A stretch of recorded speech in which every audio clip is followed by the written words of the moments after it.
Okay, there we go. Hi, everybody. Welcome to the Initiative Order, and welcome to the Horned Queen Chronicles, a Mork Borg campaign. Welcome. I'm your narrator for this evening. My name is Brickk. I hope you all enjoy. We're gonna go around real quickly and just introduce everybody and who they'll be playing, and then we're gonna get right into it. So let's start with Trevor. Hi, my name is Trevor. I am from Dungeon Hunters, and I'm excited to be here. I am playing Ordain Oathblood, the Fang Deserter, also known as the Hellhound of the Hollow. I'm excited. Right. I think I'm fumbling on audio real quick, so if you want to repeat, go right ahead. Okay, I think can you hear me just now? repeat the first part, like who you are and who you'll be playing. Oh, I'm Trevor, and I will be playing Ordain Oathblood, and I'm from Dungeon Hunters on Twitch. Cool. All right. And we're going to move right on over. I was going to say, I don't know if they can hear me. All right, we're going to move right on over to Rachel. Hi, I'm Rachel Beauregard. I am Sugar Punk in the chat. I am Manic Pixie Tank Girl on Instagram, and I will be playing The Swarm this evening. Stoked to be here. Cool. Hell yeah. And we're going to move right on down to D. Hello, my lovely children of the dark. My name is Dee. My pronouns are anything that make you feel warm inside, and tonight I will be playing Karma, the spider. Cool. Awesome. And right on over to John. Hello, I'm John, Big Man Play Game on all platforms. I will be playing Sephiloth the Unkind. I'm also from Dungeon Hunters on Twitch. Alrighty, awesome. I just want to get really quick. How's the audio for chat? Is the audio okay? I just want to make sure we're all good before we start. And then we're gonna get right into it. It looks like you have an echo. An echo. Okay, that's because I probably have to mute this right here, and y'all can still probably hear me up here. Okay, awesome. Did that fix it? Yes, that did. Okay, cool. Awesome. All right. Well, then we're going to take a collective breath because your DM is very nervous, but we are going to settle in and welcome everybody to the Horned Queen Chronicles.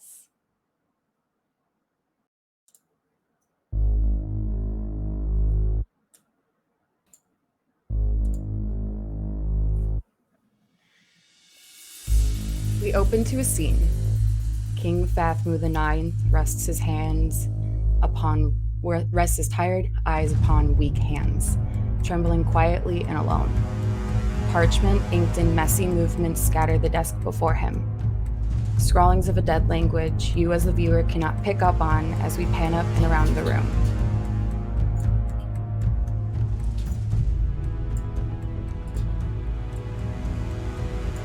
His quarters are dilapidated at best, years of his madness caked into the carpet and stained into the scrapes of wallpaper left upon the walls, or what is left of them. Holes here and beams broken and twisted there, he revels in another mad dream, shaking and twisting as if to become part of the structure around him. His body slithers from the chair of which he sat and is now writhing on the floor. He is left in a fit of agony for minutes before he is suddenly lifted into the air, his body limp as it floats inches off of it. He mumbles fake words and tones you cannot recognize, perhaps the auditory rendition of a madman's scrawlings, but you can't care in the moment enough to think beyond. Blood fills his eyes and falls silently amongst his cheeks, still singing the praises of a long-forgotten hymn. After a few moments, he falls back into the dampened earth and strides confidently into his courtroom. He looks around to each members of those that are gathered, and with a flash, he is screaming. Blood fills his mouth, and he is still screaming as he rips a path to his throne, leaving a trail behind. Like a feral child, he leaps atop his throne and perches like a gargoyle. I've had enough, my pets! I've had enough, and I've been longing for this release for so I can't do this any longer. I am too weak. I am too vile. I cannot do this. I promised that I would be enough, but I am not enough. I am not enough for this world. I have been my time. I have answered the call, and I must escape. I must escape these shackles that bind me here. He's caught in a moment, choking on his own voice before his eyes go wide and his body stiffens. King Fab with the knife falls back, stiff, cold, and lifeless on the floor before his court. It takes but a moment for the body to writhe and shake and sputter before bursting in a cacophony of crimson fluid staining any and all around. A fountain spews from the ribcage of the struck-down king and rising slowly from its capsule. Tall and imposing. She rises 8 feet tall. A skeletal yet fleshy frame, and her face is obscured. As if by nature or by some curse, it's not sure. A mantle of horns adorns her head, dripping slightly from the red shower she just bathed in. She turns to the corpse before her.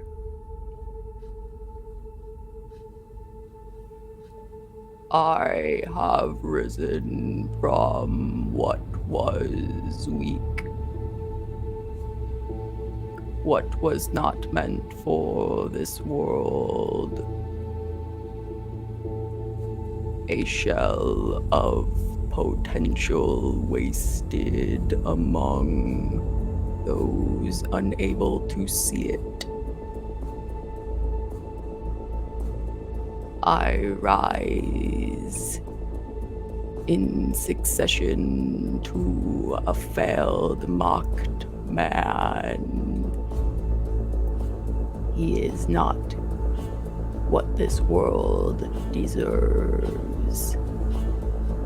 I am what it deserves. And I will give it what it deserves. And if anyone shall become a problem in my path, you will be struck down as easily as I ripped a hole through this man right here. She steps out of the ribcage of the king and kicks his body into the group that is now gathered before her. She strides up the steps to the mocked man's throne, what was once his throne. She takes a seat. She whips her hand around, and before you, everyone that may not be on the fence of following her, she picks up a scent and lifts a finger. And every finger she lifts, their chests burst just as the king's did. Struck down the non-believers, she must.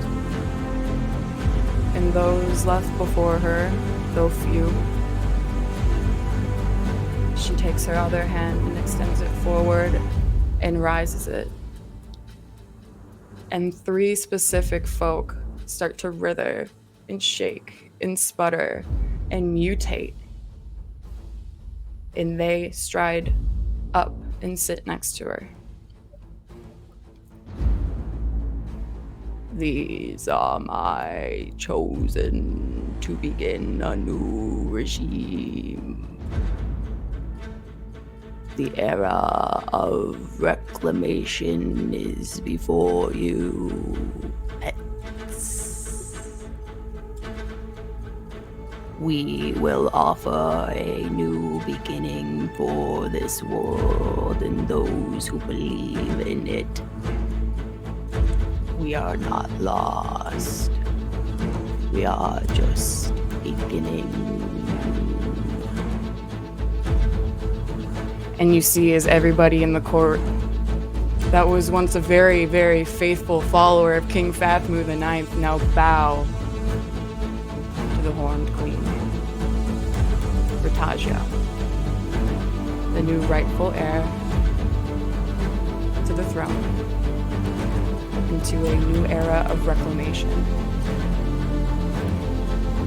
And we smash cut to a bunch of different scenes through this new era of reclamation, new governments being formed, the Inquisition being turned over and tuned into the reclamation. And you see gatherings of groups coming and flooding to this area that she is now in rule of, this expansion that she has followed and become. And you see everybody before you, or before her, bow. And now we fast forward. Some indeterminate amount of time later in her giant era of reclamation, and we find ourselves in a small dungeon underneath many of the catacombs that are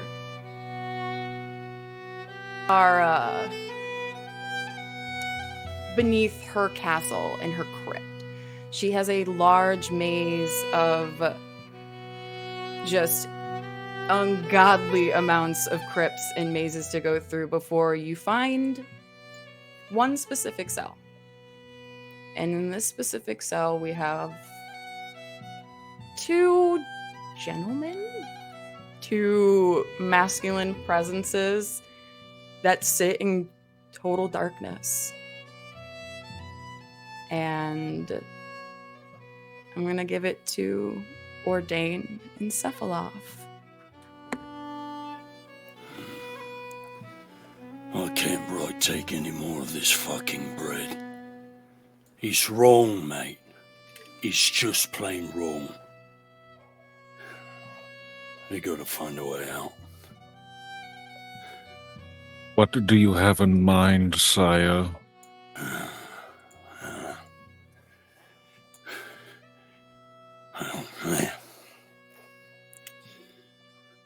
I just think we need to get out of here. The castle. See if the queen, has any missions.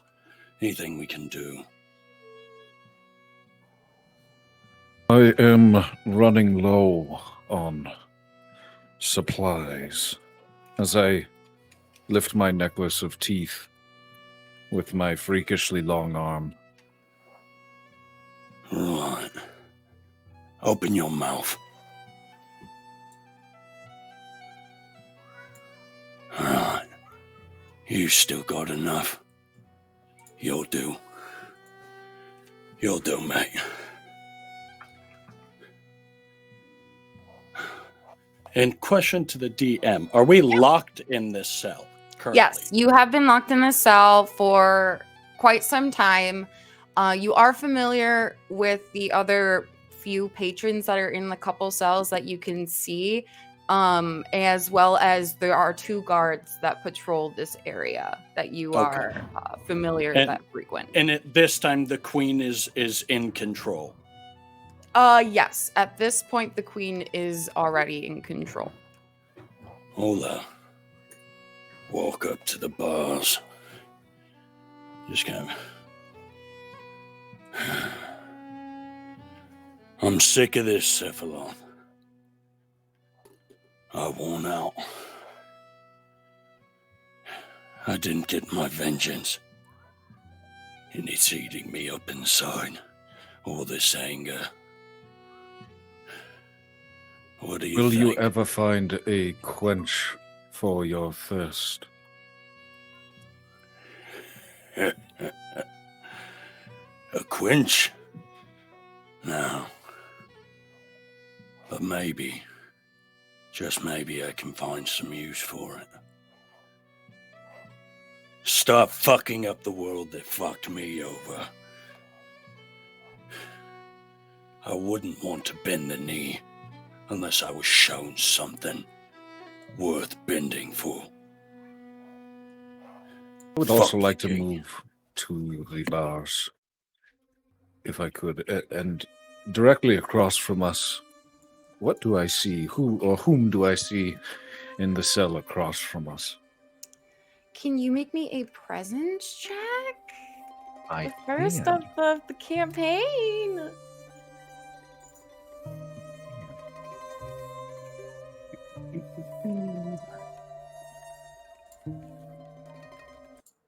Natural one. What was it? A natural one. Okay. You don't see too much. It's extremely dark down here, and although you have been accustomed to it before, you're having just a little bit of trouble like focusing on exactly what you're trying to look for. But you do see across from you that there is something. There's something in there. I would like to reach my arm out in its 3 feet of length and Okay. kind of come hither to the thing across from us.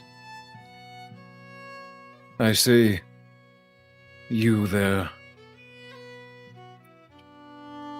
give us your food, your bread. It kind of like tilts its head and then comes closer to the bars, and you can see now that it is like a quite disfigured humanoid with a very like elongated skull in a very like long face, but it has very broad shoulders and it has really big hands but like small arms. It's very uncomfortable looking, and it kind of like looks at you and like does one of those like protective movements, but then huddles to the back of its quarters and grabs like a small bun of bread and holds it out. Can I reach it from here? Yeah, you can, especially with both of your reaches. You can. I pluck it from the palm of its hand, and I reach my arm up above me to Ordain. Without even like noticing the effort put in, I grab the bread and I go, "You get what I'm talking about, mate." And bite into it, and then I go, "Where'd you get this?" It was a gift. Right. Now, if we can get the guards close, I might be able to slice one of their throats with these. And you see my jaw dislocates and hangs further down, and you see all of the teeth have been filed to a point. All I need is one moment. Can you do that for me? Yes, I think I can. Good. And in a fashion, I'd like to begin screaming as loud as I can. Unfortunately, I can't do that right now. That is okay. but, That is entirely okay. And I want to reach my arm way out and start smacking the wall Okay. by our cage. What are you trying to do right now? Are you I'm just trying to get the attention of someone to see if maybe they'll come this way and tell me to shut it. Okay. Roll me a strength check. See how strong you're hitting this wall. 19. Okay, yeah. You're definitely going to be like you're creating a little bit of a crack in the wall with your leverage and just how hard you're absolutely hitting this thing. You are definitely creating a disturbance, so much so that one of the guards does run down, and you see him kind of like come right on up to the cell, and he like immediately shoves a spear right up into like your neck area over your shoulder as it's kind of outside of the bars. And he goes, "What the fuck are you doing?" I'm screaming. Can Ordain see the spear going in the bars at Sephiloth? Yeah, you absolutely So can. it's not pointed at me. Could I grab that spear and use his momentum to slam him against the bars? Yeah, absolutely. Okay. What would you like me to roll for that? Roll strength. Okay. I'm trying to beat a 12, right? Yes. Perfect. It's going to be a 15 plus 1 for 16. Perfect. Love it. So you are trying. Describe it to me. What are you trying to do? Ordain sees a spear at his mate. Ah! And I rip him into the bars as his head slams against it. Okay, Hopefully knocking him absolutely. unconscious and getting the spear, as well as being able to pull him close and see if I can get the keys. Yeah, absolutely. I'm going to.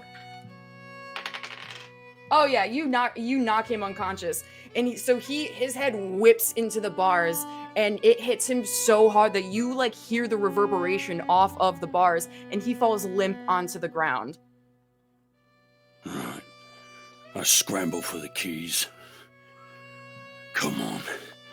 Show me something. All right, roll me. We'll do agility just to see how fast you can find the keys. Okay. Can I assist in that by like grabbing his body and pulling it close to the bars for him? Yeah, absolutely. By all means. So if Do you you want want me to to roll with advantage. Okay. First one was a 5. Second one was a 13. And I don't All have right. any pluses to that. Yeah, so you quickly, like, kind of quick and quietly, you kind of both grab him into the bars, and like the creature that was like across from you like skitters up and actually holds the bars and kind of like kicks with his legs, his like super spindly legs. He kind of kicks the body too to help you, and you pull him in, and with that check, you quickly kind of pat him down and do find the keys. Okay. I'll take the keys and I'll go to unlock the door. And as I'm doing it, I'll go. Right. Get him.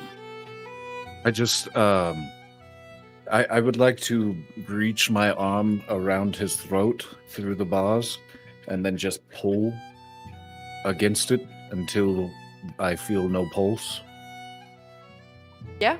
Roll me another strength check. 16? Yeah, 16 will do it. 16 definitely does it with your strength and in your lankiness.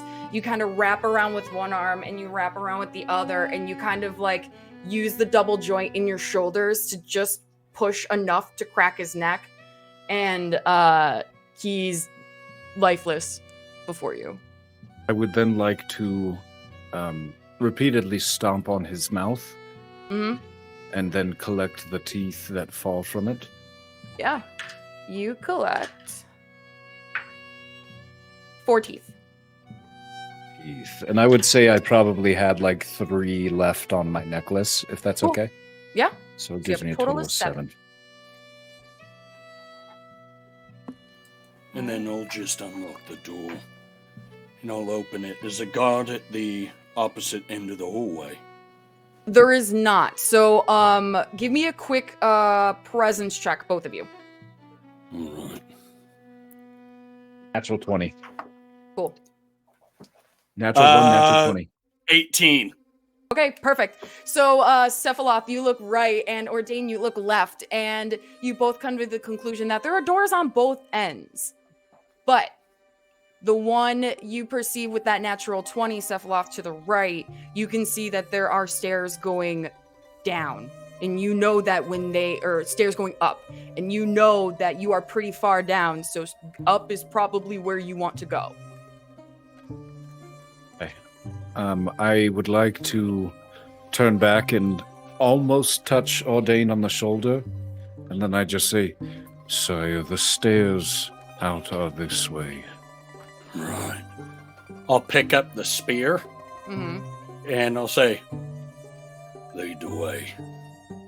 I begin to walk, but as I start, I would like to turn to the thing in the cage across from us. And then I would like to scoop up the breadcrumbs and toss it back into the cage, Okay. and then just turn and walk to the stairs. Yeah, absolutely. So you toss the breadcrumbs in, and that creature kind of snags them up and just starts like eating them silently and goes back to where they were sitting. And you move off. You're going in the direction of the Sephiloth door, right? Stairs Yes. up. Alrighty, so you get to the end and you try to start going up, and you quickly realize that you are hearing footsteps behind you guys, and they are coming very fast.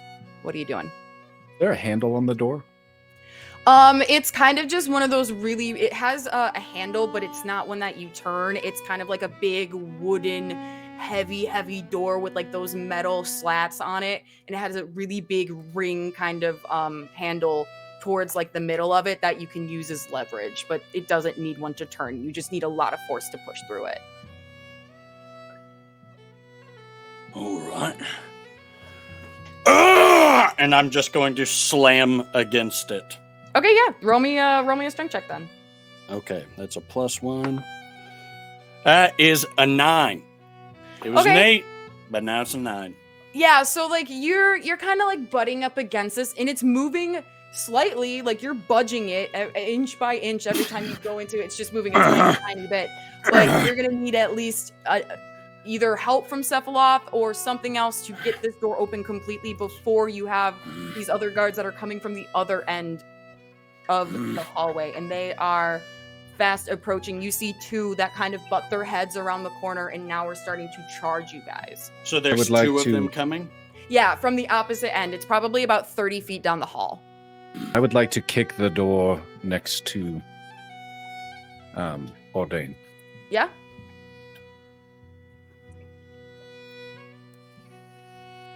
Strength check, sorry. That is a 17, an 18. Perfect, yeah. So as Ordain is kind of like bumping it with his shoulder, you at the same time give one mighty kick, and the door swings open almost off of its freaking hinges, and you two go out. Are you going up or are you going down? There is the option to do both. Up. Up. Alrighty. I'm running up. So you guys move on up. I need agility checks from both of you guys to see how well you climb these stairs without tripping. That is 19. Okay? 17. All right, cool. So with that, you guys are moving up fast. You move up one level, and you look very quickly, and you see that there are guards posted, but it's not the right way. You go up another level, and another level, and another level, and you guys go up about 5 levels before you reach like what you believe could be a potential like heir into the castle itself. But you do have to get into the castle before you go outside. Embrace it. Fate has already been written. You might as well welcome it. I walk right into the castle entrance if I Okay. can to like get out. Yeah. Okay, so as you guys walk up and through the hallway and kind of come out, there is another door, but this one is definitely not as hard to open. So you kind of push through it, and you are in basically like what would be the like antechamber before getting into her chamber. There are 2 doors on either side, and you've seen that they would take people into both the left and right, so you kind of assume that it all goes down to the same place, but you come up on the right-hand side if you are looking at the throne room. So you come out, the throne room is to your right-hand side, and to your left is the door into like the hallway, the very long basking hallway out into the world. And as you open that door, it creates a very large kind of echo around the entire room, and it creates this like eerie kind of silence for a moment after the echo fades, and you almost out of nowhere see the tall visage of the Horned Queen slowly kind of like making her way down the central throne into the antechamber room where you both are. I very quickly fall to my knees. I drop the spear and bow. She there we go, music. She She comes over to both of you, kind of acknowledging what you're doing and acknowledging the respect, and she strides over and raises her hand as if to say, please stand, without saying, please stand. But then she looks at both of you and kind of cocks her head, and you'll notice she doesn't have a discernible face by any means. It is just this kind of collection of shapes and mirage and like this weird kind of diffusion that you can't tell if it is a curse, if this is natural, if this is magical, but it is uncomfortable to stare at for a long period of time. And around her shoulders and her neck and her head is the mantle of thorns that just kind of interweaves itself into this very large dome shape, like over her shape. So she's like 7-8 feet tall with this extra dome. She's reaching 9 foot. And she kind of like hunches her back to get closer to you, as if she's trying to like almost dislocate her back to become your height. And she speaks very softly and says, "You are not my guard. Where have you come from?"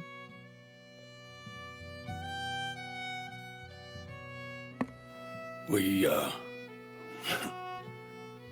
killed him. Not a very good guard, in my opinion. Apparently so. If you have felled them, how long have you been in my crypt? There's no such thing as days down there. Couldn't tell you. 954 days, Your Majesty. 954 days, too long. How would you like to serve me instead of rotting in nothing? In any manner you choose. Let me kill people. Any people. I'm good at it. Then it shall be done, my children. And she kind of like sets herself upright again, and she takes both of your hands and guides you into the throne room and lets them go before she sits down at her throne. And when she sits at her throne, she sits cross-legged. She sits in this basin of crimson, and you don't know if it is blood or something else, but it is this crimson, thick, blackish liquid that she sits in.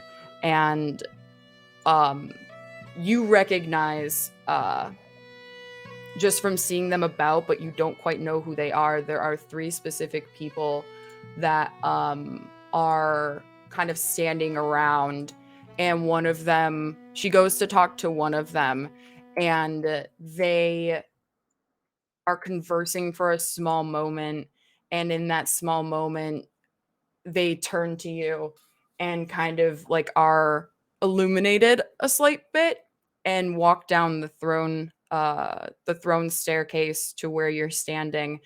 And they're about another 7 foot tall, completely clad in armor. They have a giant mantelpiece as well on their shoulders, their pauldrons, and as well as their face and head are adorned with tons of candles that have just melted and burned and have kind of built up over time. And their face is crying the wax from the headdress that adorns them. And they stand there and kind of look at you both up and down, and they nod. And then they turn around and go back to the queen and nod at the queen. And she once again beckons for you both to come closer. Do you go closer? Yes. Yeah. Okay.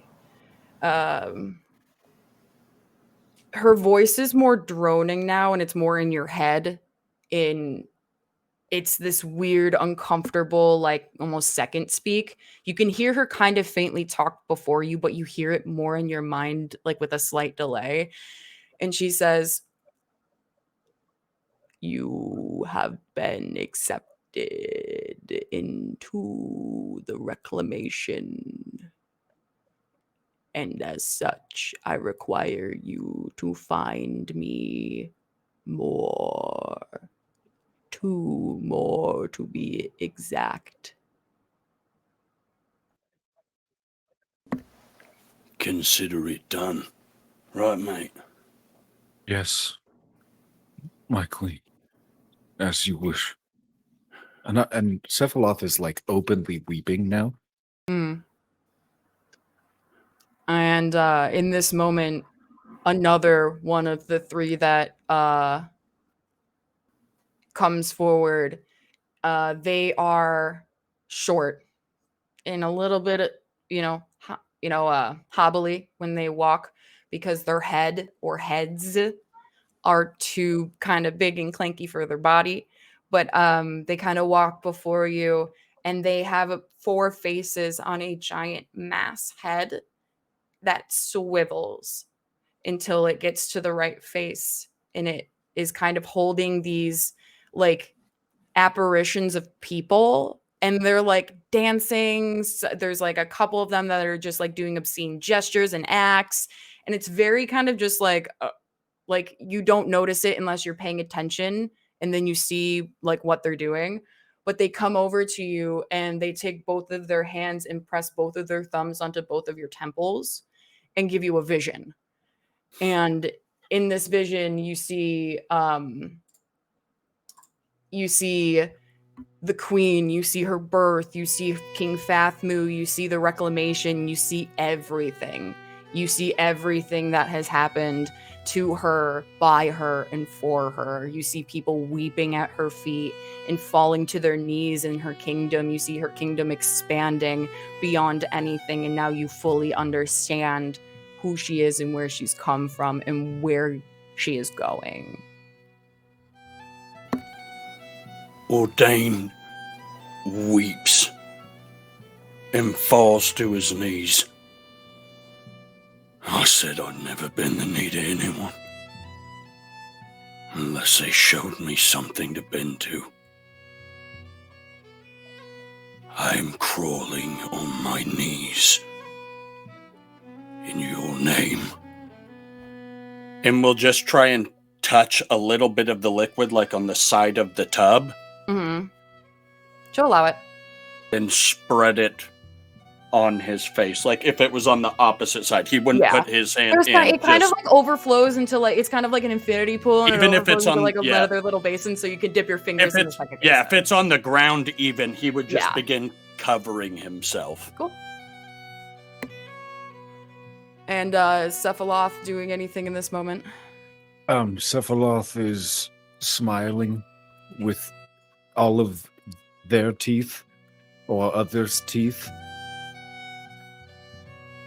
as he weeps. All right. And just stands there and looks to the sky. Oh, beautiful.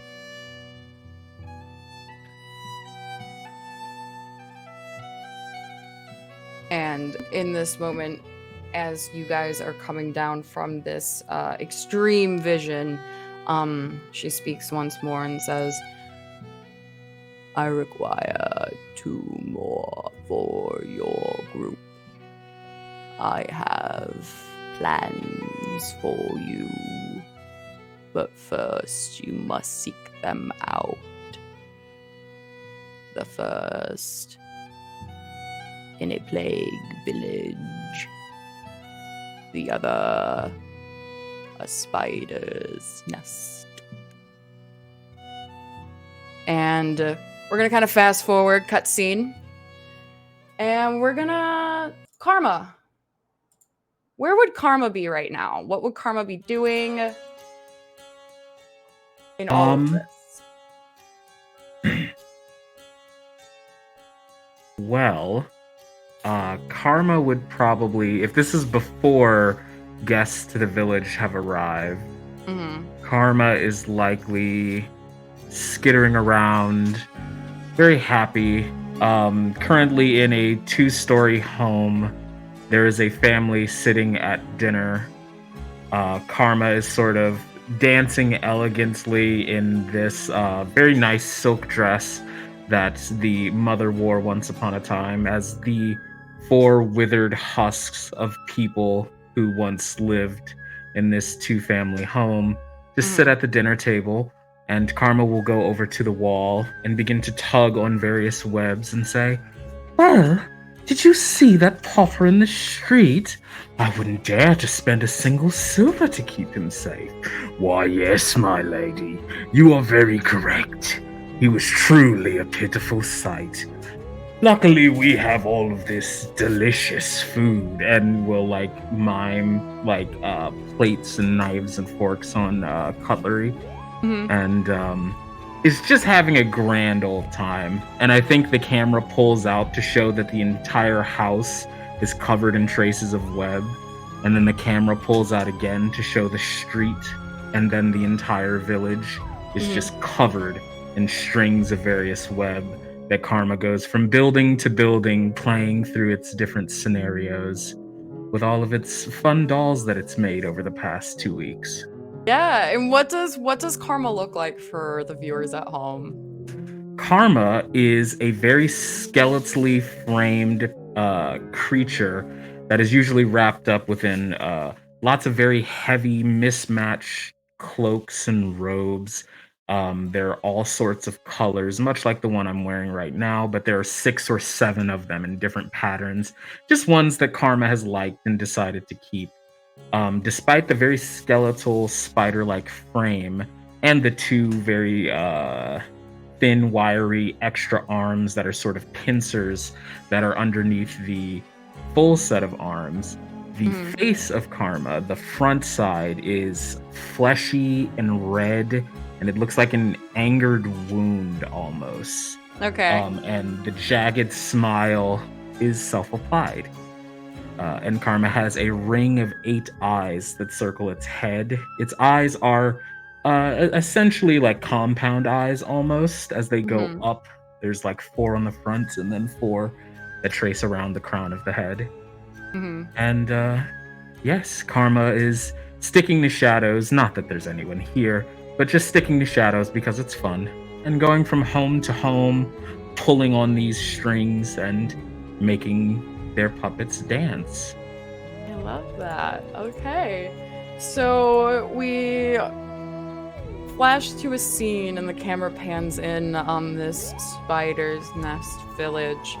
And we see Ordain and Sephiloth after some time on the road making their way into said village. You see coming in, you see that there starts to become some webbing on the trees here and there, and then you see it get thicker and thicker and thicker, and then you start to see the opening of the town. But like Karma said, it is completely encased in her glorious, glorious web. It would actually be quite hard to get into the town through the front gate without touching a web somewhere. Okay. And Karma's head will immediately snap toward the noise and just disappear into the dark and prepare to greet their guests. All right. All right. And this is where we'll find them. Once we find them, then the one in the plague village will be done. Hello? And it's around Anybody this time that you would likely know this, Ordain. 2 corpses just sit up, essentially pulled forward by webs, and say, "Welcome, welcome to our wonderful village. It's so glad to see you today. Would you like to enjoy some human treats, such as," and they pull up flowers and rotted bread and just mash them against the face. "So delicious." I like that. I like that a lot. Why don't you come down and we'll have a conversation? I'm not here to hurt nobody. And now the other one goes, I'm not here to hurt anybody. A conversation about what? Sephiloth, why don't you tell them about the blessing of the Horned Queen?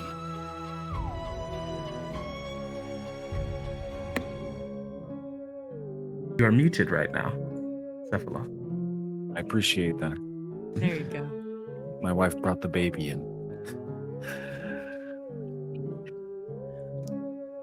Her Majesty is requesting your presence in our midst. And Send us here. You watch as the webs go slack at the mention of the Horned Queen, and emerging out of the bushes is just this glittering face. And you hear this trilling emotion pour into the voice as Karma says, Really? Yes, sent yeah. us here specifically for you. Well, I'm honored to appear in her grace and splendor. Lead the way. Perfect. Follow us. Ordain's so happy right now. Karma will almost like crouch. Karma is about probably 7-ish foot, 6'10", and Karma will stoop down low and follow closely behind the pair of you. Wonderful. And so, as you kind of come in, I'll set the scene a little bit more for you. It is dark. Ordain and Sephiloth, you have been traveling for like weeks, so you are tired. Alright. Would you, be opposed to me and this lad right here stayed, and rested a bit? Oh, please. All the amenities are so comfortable. And Karma reaches up and snips 3 lines of web. And there's the thudding noise of a couple of corpses in a nearby building and say, And we have a vacancy. Your lucky day. Cheers. And we'll just like... And after they leave, Karma will...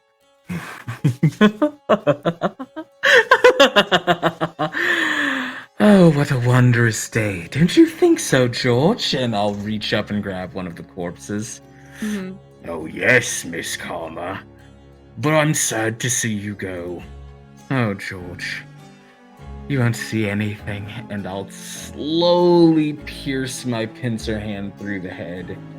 And then just, like, walk down the street with George impaled on my hand, sort of skipping. Ordain will look at Sephiloth and go, this one's right fucking mad. You look at Sephiloth, and I'm standing flat-footed, legs straight, and I'm crouched over a corpse in the street. And with pliers, essentially, I'm pulling teeth from the mouth as I look over, and I'm like, Yes, sire. Exceptionally insane. You pull 7 more teeth. They'll do. It's all going according to plan. Soon, no one will be able to stand against a Horned Queen. Nobody. Yes. For now, let's try and rest. And I just plop onto one of the lines in the vacant area and just stick. All right, so the night goes by. As uneventful as you may think, it is uncomfortable. You both are not, you don't get great sleep, but you get enough to justify maybe an hour or two, just enough to give you enough will to go on. If You I could arise throw the another next detail morning. in there, just for during the night, You probably don't sleep as well as you'd like to because you can hear Karma having full conversations like in the streets, in the building next to you, the whole night, just going back and forth with these various scenarios in its head. I love it. I love it. Yeah, so you arise the next morning and we'll kind of smash, cut, boom, bang scene, smash out and smash in the swarm. The swarm. What would you be doing? Where would you be? What is your daily routine kind of like now that you have been reborn in this new way? Tell us about yourself. The swarm is probably about very, very small person, very thin. Basically, they look like a walking corpse. Very, very ragged clothing.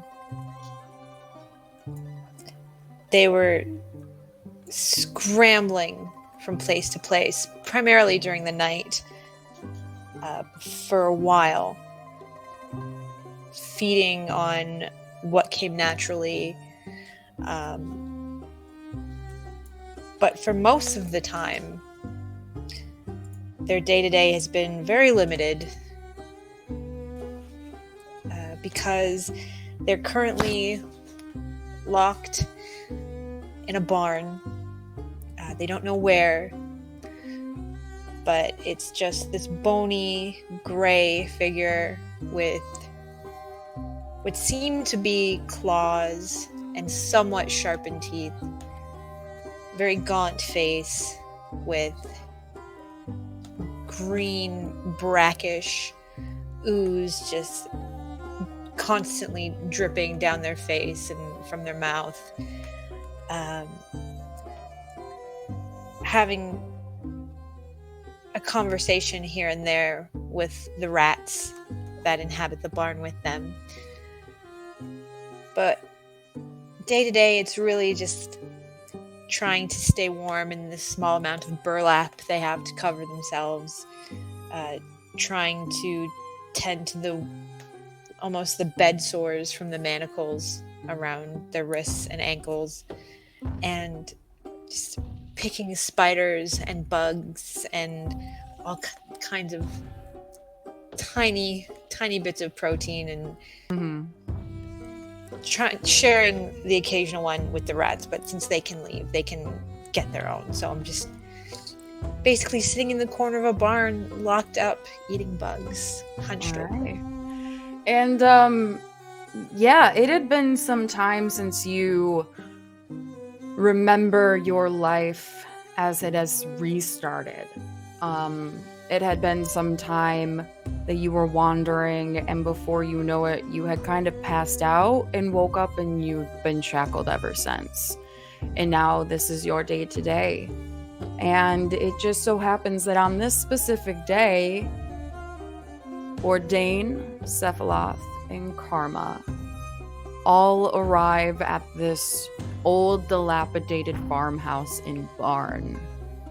And you had heard rumor that this person had these so-called plague victims, or once plague victims, locked away, but it was never, proven. A bunch of people had rumor in a town, and they were like, don't go there, he's weird, whatever. But you show up, and you are now in front of this farmhouse. It's a one-story farmhouse, very, very shack-like. There's like this tarp kind of like weaving of foliage that hangs in front of the front door. The window is shattered, but it's got like the same kind of weaving over it, this like happenstance. The roof has holes in it, and there's this massive barn that kind of sits next to it in comparison. It's probably 2.5 times as big, but it is just in the same as, dilapidated condition, falling apart. Everything kind of reeks, and then the farmland before you, it is dead and rotting. Nothing is growing here. Nothing has been growing here. It looks like just a bunch of compost that's been collected over time. And we would know that the barn's locked, You would not know that. You just came upon the property being told a rumor that they had these plague victims, locked away, and you were looking for one specific one. And there's a man we're supposed to speak to, right? And there's a man who's supposed to be living in the house. Karma? Yes. You want him? Oh, if it's something that could survive the plague, I would be interested to speak to it. I've yet to come to understand why flesh makes you all so fragile. So, I'd be interested to see someone who could survive such a thing. Be my guest. Can I approach the door to find that it's locked? Yeah, you do approach the door. You do find that it is kind of like chain and padlocked. One of those like really old ones that's way too big for no forsaken reason. Looks like it fits a typical skeleton key, but it is currently locked. Gotcha. My arm will sort of hyperflex back to reach into my pack, as do my two smaller arms, and they'll start going through my toolbox to try and get a nail so I can break this lock off of the door. Yeah, absolutely. Roll me strength. Okay. My strength is not great, but that's a natural 20, so. Hey, we love to see it. With that natural 20, you kind of, in one swift motion, you take this hyperflexated arm, you grab the nail in your toolbox, and you just kind of like immediately stick it in and click it upwards, and the lock falls off into the floor, and the chains you can unwrap. And I will take the chains off, sort of scatter them to the ground. I'll grab the side of the door and say, "Excuse me, I'm a little lost here. Was hoping for some directions." And I'll grab the handle of the door and pull it open a crack.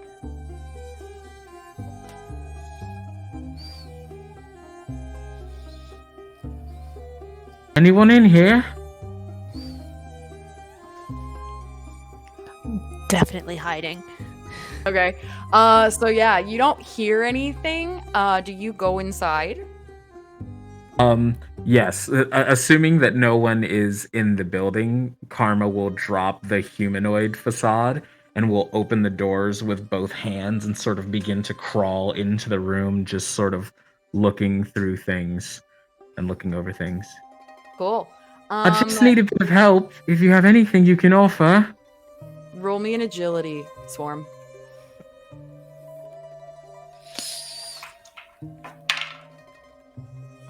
Would be 14. Okay, 14. You are saying pretty hidden. Roll me presence, Karma. Okay. Presence is the one I'm good at. Okay. I rolled a 15, so 18. All right, so even though you are hiding pretty well, the Swarm, Karma, out of the corner of your eye, you see this little figure dart from one side of this corner to the other side of this corner, and there's just the shadow that you see. You just see this shadowy figure kind of dart in a corner. As that happens on my left-hand side, like behind me, I'm imagining, Karma, rather than turning around, would just flip their legs forward and invert their body, essentially, so they don't turn the orientation of their head until the last turn. And then we'll slowly pace up to the box you are hiding behind and say, "I'm here from the Horned Queen. I have a very special offer for you." I'll be probably pulling against like a dog reaching the end of its chain. "We don't care who you are, but you put your hand on me and I swear you will spend whatever days you have left in extreme agony."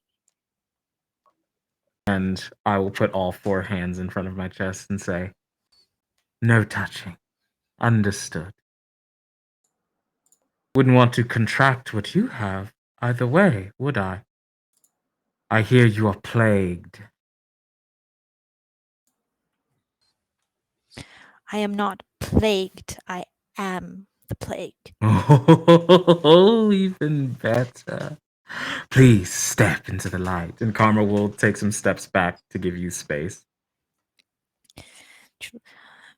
Very hesitantly, very Beauty and the Beast style, just edge into the light, probably falling through the slats of the wood of the barn. And I will see you, and Karma will flex the hands, and because they're excited to see such a creature, the emotion pours into their voice, and they say, "Oh, you are just splendid." Ordain, I've found our guest. And I'll walk in and just remove my hood.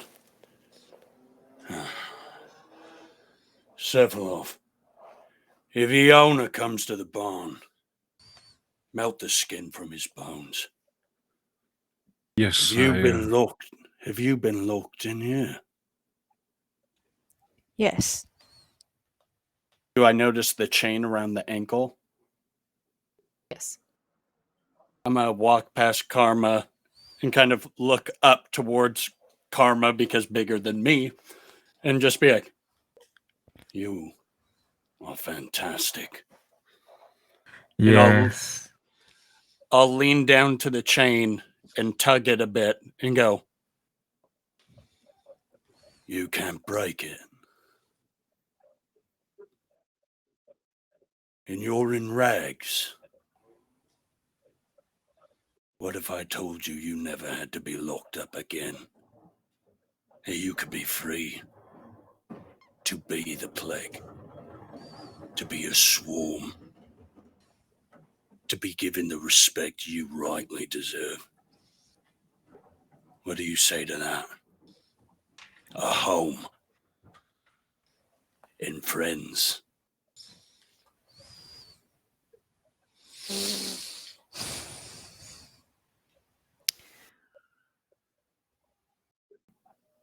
We would pity the world, but unchain us and we will see. At your command. And I rip the chain clear out of wherever it's held. All right. Give me a strength check with advantage. Strength check with advantage. That is a 12. Okay. That is a natural 20. Hey, all right, with that natural 20, yes, in Cool. clear one swift foul motion, you rip that goddamn chain from the wall and hold it in your hands. And even with that, you you do it in such a motion that like it rips close enough to the ankle as well. Like you kind of like create this sensation, this shockwave that snaps right at her ankle. So all you have around your ankle, the swarm, is just the manacle. There's no extra chain added onto it now. Cool. And I'll just not put my hand on them at all, but like there's a buffer zone, like not wanting to touch and going, Yeah. I bet you're right hungry, aren't you? And your rats, they must be starving. They can take care of themselves. We do have business with the man who has kept us here. If you'll excuse us, and I would like to go towards the house where the man is. Yeah, absolutely. You walk up in there and open the door. You can describe further what you would like to do. Is he So yeah, you open the door. It is like a two bedroom, it's like a 2-room house. So the first room is kind of like the entrance room. There's a table and a chair, the couch. It's all very like broken and moldy and disgusting. And you see him sleeping on that couch. And you know that beyond there is like a small bedroom where he would normally be sitting or sleeping, but he's not there. He's on the couch. We will walk up to him Mhm. quietly and just stand over him for a moment. Mhm. Then I'd like to just squat down so my head is level with his face.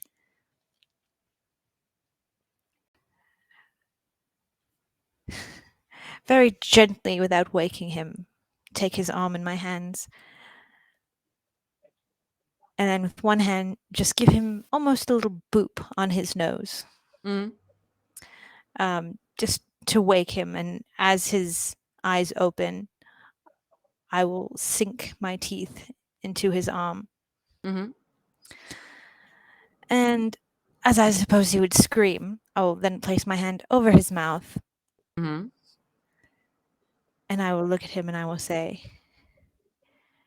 if you are lucky, you will not suffer as I have suffered. I hope you are not lucky. And I will leave and pick up some of the swords and weapons which had been taken from me before I was locked up, and then just kind of use my claws to tear the burlap from my body and kind of walking and replacing my clothes as we go. Take us to this horned queen. All right then. They All bite. All right. Good. And as you kind of walk out the swarm behind you, you already hear him like suffocating and gargling and gagging on his own spit as the poison starts to take very fast effect in his body and the disease starts to take over his body, and he is just kind of writhing there screaming. You all hear it from outside, blood curdling screams of a man who is being deteriorated to death. And you can just do that all the time. We suppose. We haven't really had a lot of experience, just mostly with cows. We shall get you some targets to practice. I like this one. Me too. All right.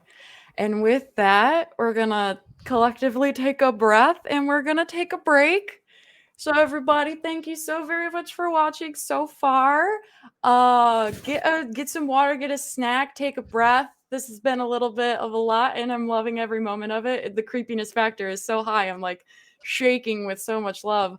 But yeah, we're gonna go on a quick 10-minute break and we'll be right back, everybody. So stay right here and hang out with us because we want to tell more of the story. We want you here with us to tell it. So stay right here. We'll be right back.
We are back. Hi, everybody. Welcome back. All right. So where we last left off. There we go. The party had gathered. They had all kind of found each other. Ordain and Sephiloth, kind of the head of that crew, to find Karma and then the swarm. You have all traversed back to the Horned Queen's castle and are now in her throne room. You guys are very much we're gonna kind of smash cut forward. You guys have been with her for some time now. It's probably been close to a year in your time frames, however you keep them. She has introduced you to a lot of her court. You have met Brickk, the kind of leader of you guys, the leader of the Reclamation. Go ahead. You have an echo again. Wait, what? You have an echo again on stream. No. There we go. Is my echo gone now? Thanks, guys. Yes. Awesome. Cool. Thanks. So yeah, you guys have become familiar with Brickk, who is the leader of the Reclamation, the leader of kind of your troop and group. You know that you are one of many. There are many little hovels that have been set up throughout all of her kingdom and her empire that cater to different parts of what she asks for. It's definitely something that is specific to where it is. And you all being so close to her, in proximity to her castle, you do a lot of the important missions. You do a lot of the things that need to be very hands-on and very done meticulously. So Brickk is the person who you guys all speak to more often than not. No, I lied. It's not Brickk, it's Fema. I'm sorry. I'm misreading my own lore sheet. DM problems. It's Fema. So Fema is your commander. Brickk is Karma's commander, specifically. Karma goes a little above and beyond you all because Karma is more of a manipulator. Karma has a little bit more to offer. So Karma is very familiar with Brickk, who is the seer. They never leave Bretagia's side. They are like always communing with something.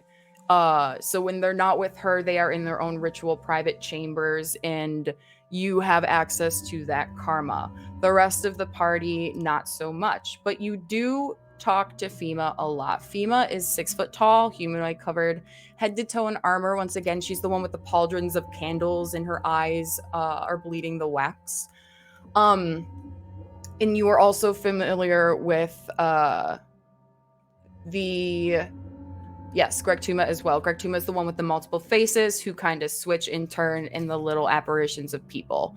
That is the one that constantly is whispering in Bretagia's ear when you are either around her or getting orders from her. And on this specific day, you all walk in, and when you walk into her room to receive orders, do you all do anything special? Is there anything that you do for a rite for her or anything of the sort? Ordain will go in, and there will be like a ornate dagger on the right entrance, and he will grab it and re-split open the upside down cross with the 2 lines horizontal, and will mark it in as the blood trails down and sets it down, and will do the upside down sort of acknowledgement, and walks in, eyes down to the floor. Yes, Sephiloth would, using the same dagger, just run it across its palms and let them drain by the door before walking in, eyes to the floor. The swarm would approach her and not kneel, but certainly bow and allow the Horned Queen to place her hand on the top of her head. So really, this group would see that this is the only person she's allowed to touch her, pretty much at all. Yeah. And anything for Karma? Karma will walk in, and the smaller arms will flare out. The completely eggshell with a black circle and two horns on the back insignia will flare out the cape and bow and say, "Your ladyship." All right. Yeah, and she kind of bows her head and touches the head of the swarm and gives you all kind of like a revering nod. And she says,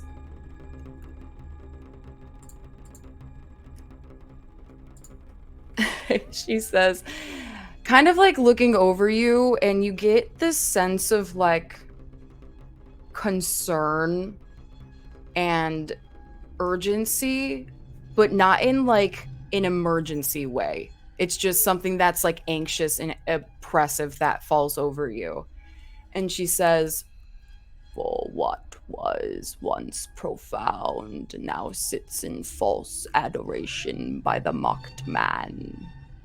How slowly he falls to ruin in his own shame. A city once held in light, now held by the head of a beast. And I need the beast. The teeth. I need the teeth. In its molars. I need the molars. Fetch me its molars. For what was once profound must be profound again. Let dark fetch back light. Bring light back to light hence was. We must correct the ways." And with that, she kind of like gives you all a wave and another nod. And with that, you were all kind of excused to move forward. But can you all give me a presence check? Of course. It's 12. And 6. On a presence check, that is a 22. Okay. So Karma, you specifically out of everybody, you get this kind of like ping in your head, this memory in your long lineage of secrets and manipulation and things that you have pulled from people. You're like, the mocked man, why does that ring true? And you remember a rumor from somebody that lived in Grift that King Sigfum was referred to as the mocked man. As Karma recalls this, the joy spreads across the face. You, the miserable pile of sin. I believe I know where we move first. And I will relay this information to Ordain. All right. Grift it is then, my queen. We'll bring him back. Every molar.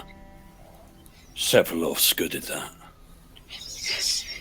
I have yet to look up upon the queen.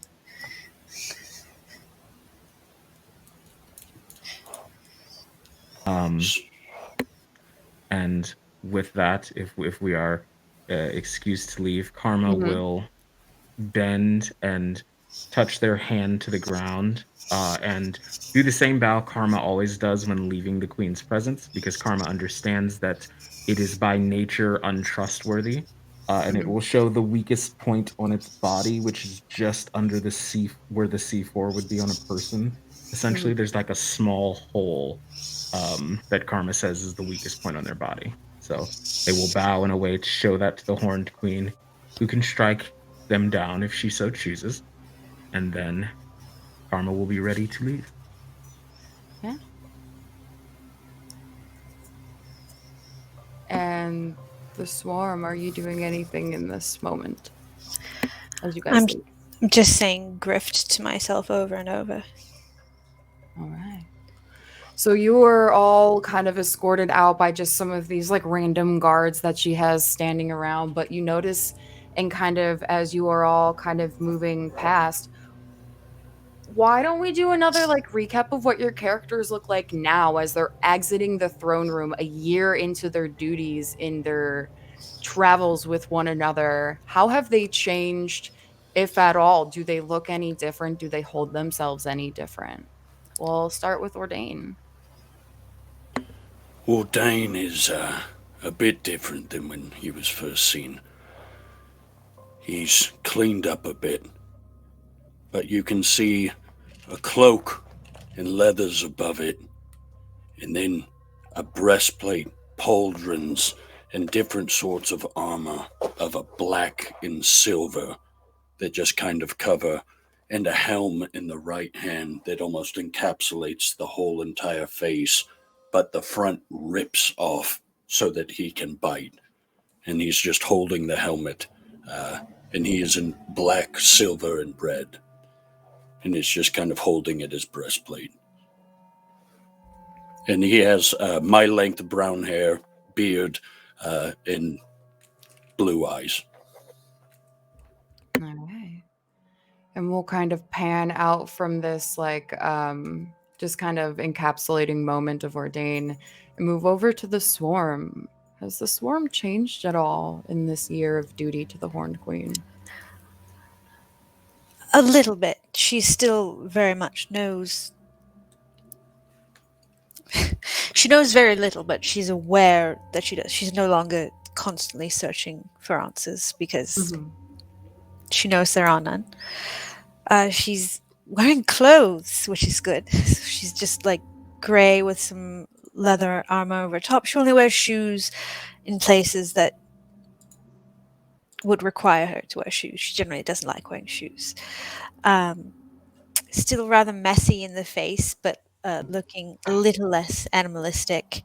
Just carrying a backpack with a large sword strapped across it, and trying to keep her mouth a bit cleaner, just like mostly in these types of circles where people will care, but around her compatriots, it's just a bit more like messy bun version of All right. my face. All right. We love a messy bun. Yeah, we love it. We stand a messy bun. Even in the apocalypse time, we stand a messy bun. We'll pan out from this kind of little visage of the Swarm and zoom into Karma. And we look over Karma. Has Karma changed at all? Karma's demeanor remains the same, but now they wear very fine clothes that are hand woven from silks and very fine materials. But some patches are replaced with patches of skin, like dried skin, because if anyone gets a stain on Karma's cloak, Karma takes what they need to repair it, as that is only fair. It's probably why I'm and- keeping myself so tidy. Good idea. And outside of that, the chitin sort of shell that Karma exists within is a little sharper in certain edges. The elbows are flared out and look more like horns. They almost curve off the side of Karma. But outside of that, he is much the same. I love it. And we'll pan out and pan into Sephiloth. Has Sephiloth changed at all in the year of service? Yes, Sephiloth has lost its hair and covered its body in blasphemous tattoos. Sephiloth is unnecessarily skinny, ribs showing in simple black clothing. Sephiloth's arms reach down to his calves as they've been elongated over time in the dungeon. I carry a satchel bag that hangs as low as my hands, and just a simple belt holding my cloth and pants together. I've got more scarring on my face than before, but other than that, not much has changed. Slowly, I guess, the corruption of unclean magic has eaten at my skin, given me such things as liver spots and wrinkles in places. All right. And so with that, you all walk out, and Karma, knowing kind of like a little bit about Grift and everything that it takes to get there, you know that Grift is a travel.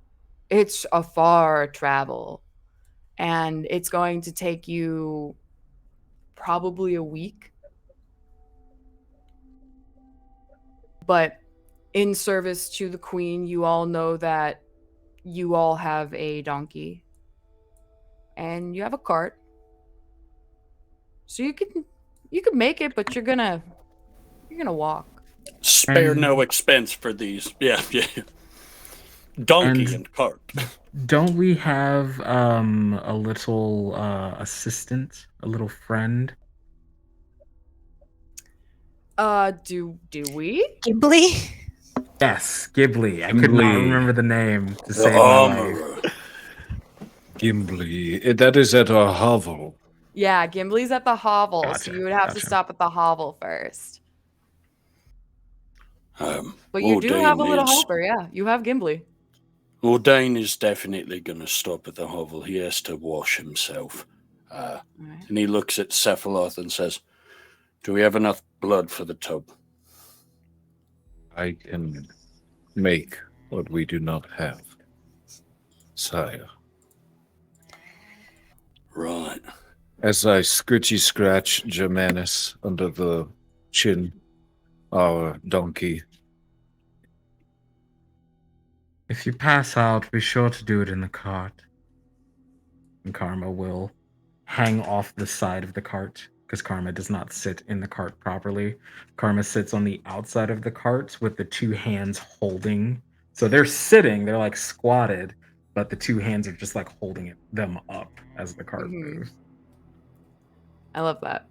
All right, yeah. And so you all kind of gather onto this cart. Swarm, are you getting onto the cart? How are you? I suppose I'll try and dig myself a little nest and if there's any hay, or like try and squeeze myself into any small areas. Yeah, there's probably like enough of a layer of hay to keep, you comfortable, I suppose. But it's enough to keep a little bit of padding under your butt. Nice. All right, and with that, you trot off to your hovel. It's not too far. It's about 10-minute jaunty ride with the little steed.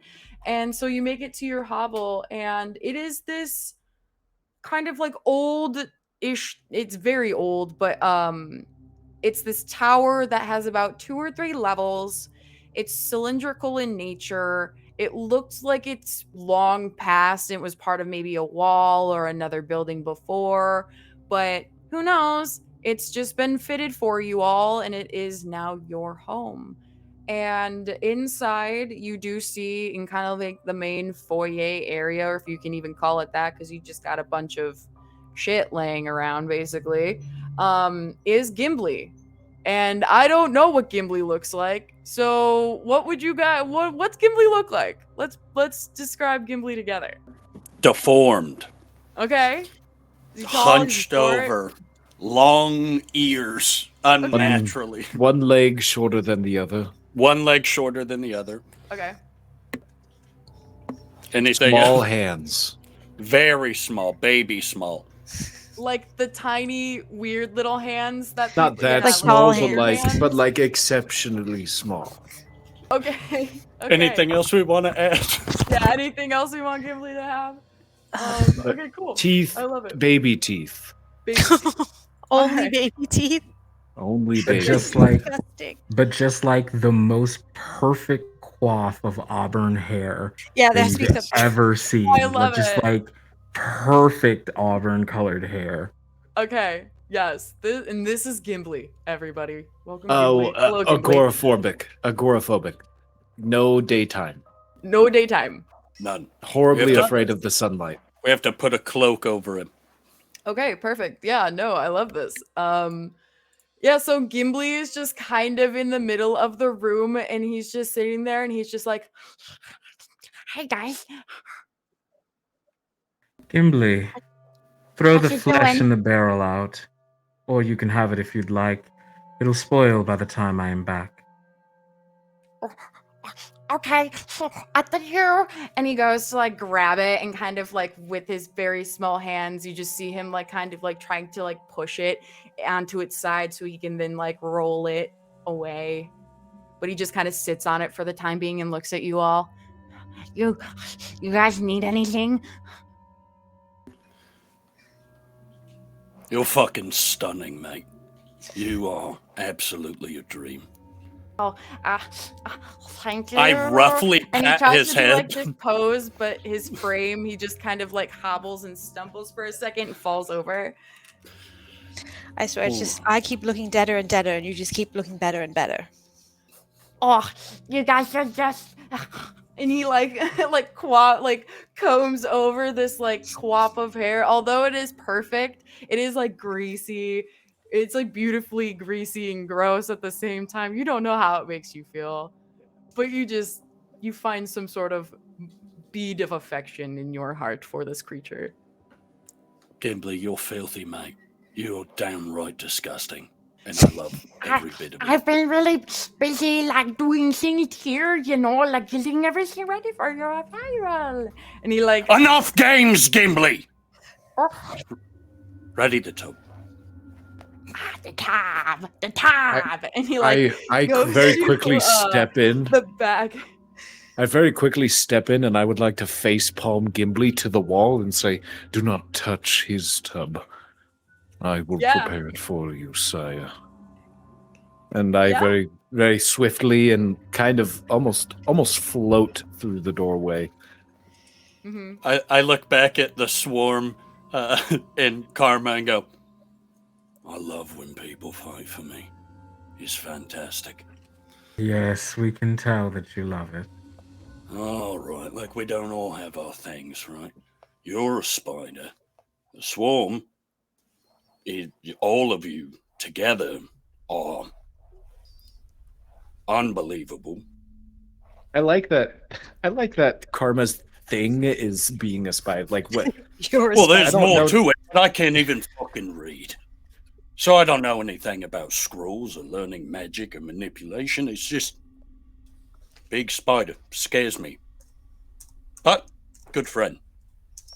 And I walk to the tub, and as I'm walking, I'm removing my armor and stripping down. I don't get naked until I enter my private quarters, but butt out completely and just get in the tub and wait. Mm-hmm. Swarm watches. And we can fade to black for that. The whole rest of that is Sephiloth probably comes in and is just going wild. Yeah. I imagine Sephiloth going in with like whatever you use to acquire your blood for this bath and performing the ritual. Buckets. Yeah, I imagine like Gimli gets like food. I imagine it's like all from like pigs that have been slaughtered for food and then have been drained for this purpose. You know, like it's like it's kosher, you know, it's all right in its own way. So but he keeps like barrels, I think, of blood for you. So I think Sephiloth, you just have to like carry these barrels in and dump them into the bath. Yeah, So it's just you like complete my your ritual. extended arms completely encasing these barrels as I carry them through the doorway. And Yeah. that's it for Ordain. I'm ready to go when everybody does their thing. Perfect. Yeah. So in the hovel, for viewers at home, it is a place where the players can come and a multitude of things can happen. If they're injured, they can heal a little bit faster. If they need information, they can get it a little bit quicker. If they need any sort of amenities or tools or anything, if they're within the vicinity of their hovel will have it. If they go too far from their hovel, they do not have these boons. So it's kind of like when you're around, use it. But what are Karma and the Swarm doing as you kind of arrive in the hovel to prepare for this journey to Grift?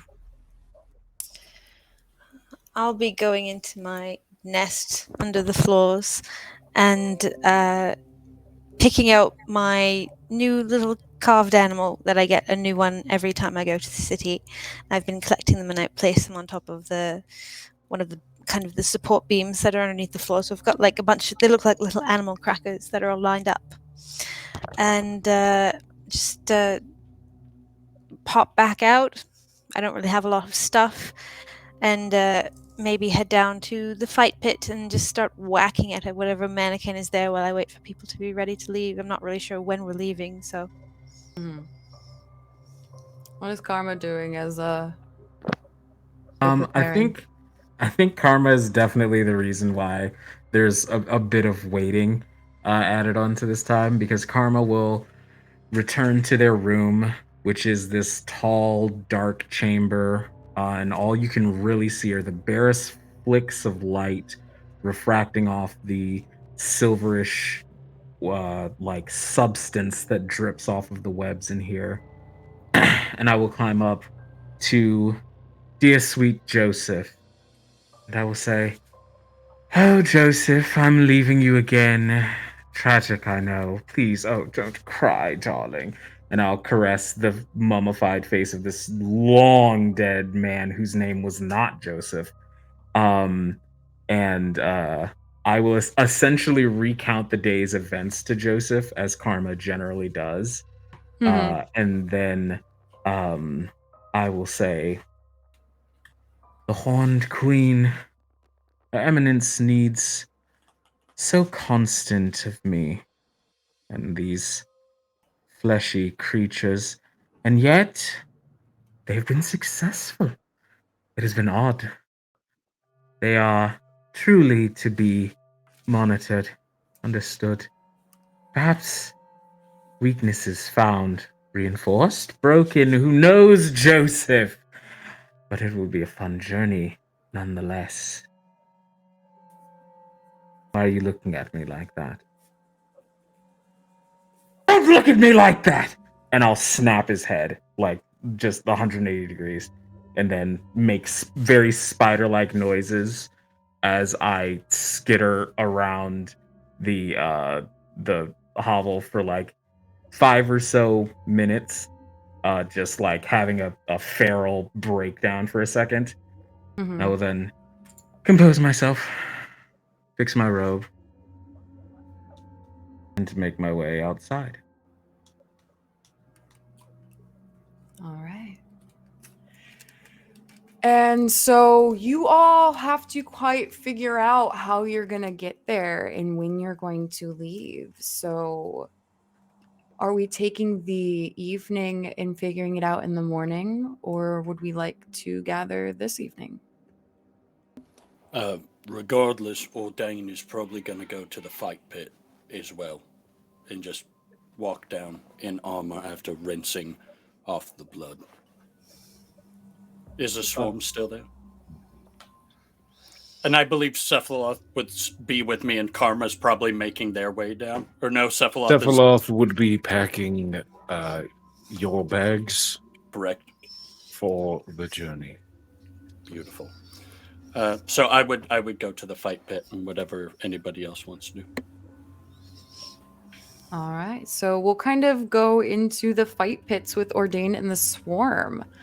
The Swarm goes down first, and there are an assortment of dummies that Gimli have set up for you in your time that you have been gone on your last journeys and getting these new deeds from the queen. So there's probably about 4 different dummies set up in like the corners. It's a circular, ovalish kind of pit. it has a sand and gravel bottom, so it is pretty tough if you fall on it. There's no real stands, but there's just a railing at the top and a ladder. And it's literally just a pit in the middle of a big room. And we find the swarm in there with the mannequins first, and Ordain comes in shortly after. Is the swarm practicing? It would probably be best described as practicing if it looked like she was very good at it. But the problem is her sword is very big and she's very thin. So her style is very almost haymaker-ish. She's like very much relying on the gravity of the sword. But what she lacks in form, she makes up in sheer like feral rage. So she's just swinging this blade just very heavy and taking huge chunks out of each of their bodies, but not really in any strategic sort of way. It just seems like she's working up a sweat and screaming as she's just seemingly trying to destroy these like probably very solid dummies. Ordain would kind of walk along the fight pit watching and go, "You know what's wrong with armor? There's no fucking pockets. I've nowhere to put my hands. Now, I would critique and say swing more from the hips, but I'm afraid you'll lob that sword at me. Are you nervous?" We are not scared of much. I've seen that to be true.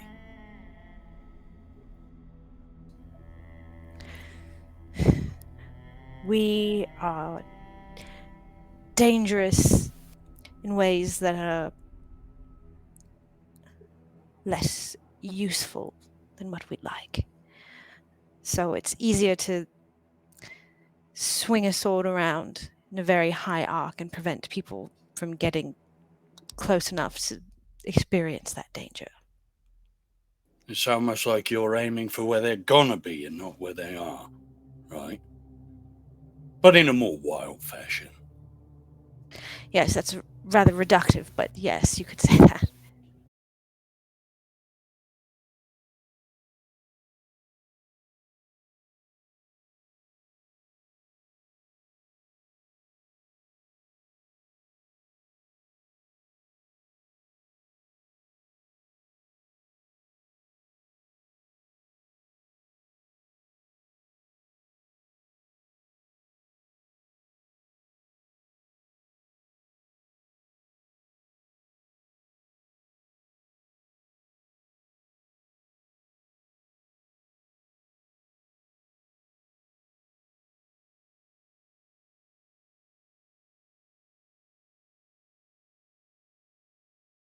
I'm not trying to... Ah! And I just slam into the mannequin as many times as I can. And just, I'm like stumbling over it, grappling it, slamming it to the ground, and just smashing its head in. And then I get up and... like that. Or something. All right. And we're going to take a small little momentary break because stream dropped for some reason. Okay. Are we back?